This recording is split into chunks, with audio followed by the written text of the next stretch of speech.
La plaça Mercadal compta des d'aquesta setmana amb un nou veí entre els seus balcons. Enric Sauret és el protagonista del tercer balcó il·lustrat, qui va ser músic i compositor nascut a Age, però amb un estret vincle amb la capital de la Noguera. Sauret va arribar a compondre més d'un centenar de sardanes i l'any 1941 va fundar a Balaguer la Cobla Comtal.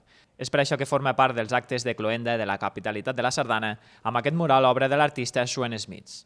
Bé, la veritat és que per mi és un plaer sempre pintar en pobles nous. A Balaguer encara no havia tingut el plaer de pintar tant a dins, diguem, aquí el casc antic, i és un plaer representar un personatge d'aquí. És a dir, em sembla que també és un projecte que té molt sentit perquè no ens estem inventant res, sinó que estem explicant la gent de Balaguer, i fer-ho aquí justament a la plaça Mercadal també és un plaer. Els balcons il·lustrats tenen com a voluntat reconèixer les trajectòries de diferents personatges il·lustres de la ciutat o que hi tenen un estret vincle.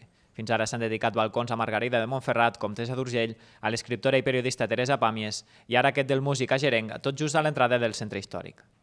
Teníem clar quan vam començar tot aquest projecte que una de les finalitats era, per una banda,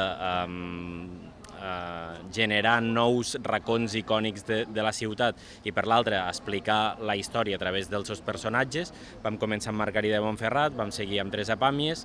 Aquest cap de setmana inaugurem aquest balcó il·lustrat d'aquest músic nascut a Age, però molt vinculat a la ciutat de Balaguer, que és l'Enric Sauret. Per tant, tots aquests balaguerins i balaguerines que han transcendit, ja sigui en el món de les lletres, del dibuix o de la música, en aquest cas, doncs donar-los a conèixer a tothom.